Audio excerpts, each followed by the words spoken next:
विधानसभा चुनाव में जनता दल यूनाइटेड को भले ही उम्मीद के मुताबिक सफलता नहीं मिली हो, भले ही जेडीयू को या उनके नेता नीतीश कुमार को केवल 43 सीटों से संतोष करना पड़ा हो, लेकिन जिन पार्टी के नेताओं ने मतलब पार्टी के जिन नेताओं और कार्यकर्ताओं ने मेहनत की चुनाव के दौरान और जहां कड़ा मुकाबला था वहां जिनके संघर्ष से, जिनकी मेहनत से, जिनके चुनाव में भूमिका से पार्टी को सफलता हासिल हुई या जीत हासिल हुई, उन कार्यकर्ताओं और पार्टी के नेताओं को अब नीतीश कुमार या यूं कह लें कि जनता दल यूनाइटेड का जो नेतृत्व है वो कहीं ना कहीं पुरस्कार देने या फिर उनको रिटर्न गिफ्ट देने के मूड में है। जी हां, बिहार में सरकार गठन के बाद नीतीश कुमार लगातार जेडीयू के नेताओं से मुलाकात कर रहे हैं। उन्होंने शनिवार की शाम भी जेडीयू कार्यालय पहुंच करके पार्टी के नेताओं से मुलाकात की थी। खासतौर पे जो हारे हुए उम्मीदवार हैं उनसे उन्होंने यह जाना था कि किन वजहों से उनकी चुनाव में हार हुई है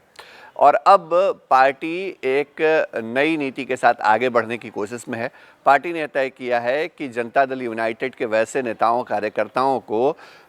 सरकार की तरफ से जो कमेटियां गठित होती हैं, चाहे वो जिला स्तर पर कमेटी हो या 20 सूत्री कमेटी हो, आयोग हो, जो दूसरे अन्य पद हैं जो कि सरकार की तरफ से मनोनयन के द्वारा दिए जाते हैं, उन तमाम पदों पे जेडीयू के ऐसे नेताओं और कार्यकर्ताओं को एडजस्ट किया जाएगा।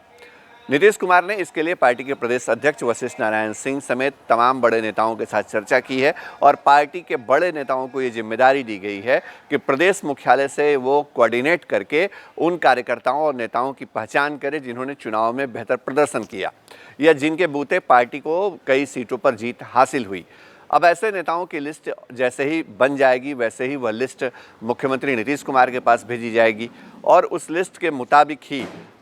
जल्दी ही जो कमेटियां गठित होंगी, चाहे वो जिला स्तर पर कमेटी हो या फिर 20 सूत्री कमेटी कह लें या दूसरे आयोग और बाकी जो कमेटियां होती हैं उसमें उनको एडजस्ट किया जाएगा, उसमें उनको जगह मिलेगी। तो कहीं ना कहीं पार्टी अब उनको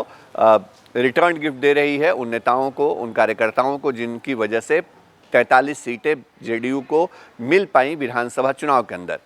नीतीश कुमार ने लगातार जो हारे हुए उम्मीदवार हैं उनके साथ जो चर्चा की है उसमें कहा है कि आपको जनता के साथ संवाद बना करके रखना है। लगातार सरकार जो काम कर रही है, बिहार में विकास की योजनाएं चलाई जा रही हैं, सरकार की जो नीतियां हैं, सिद्धांत हैं, जो कार्यक्रम है उसके बारे में जनता के साथ कोऑर्डिनेट करिए, जनता के साथ संवाद स्थापित करके रखिए।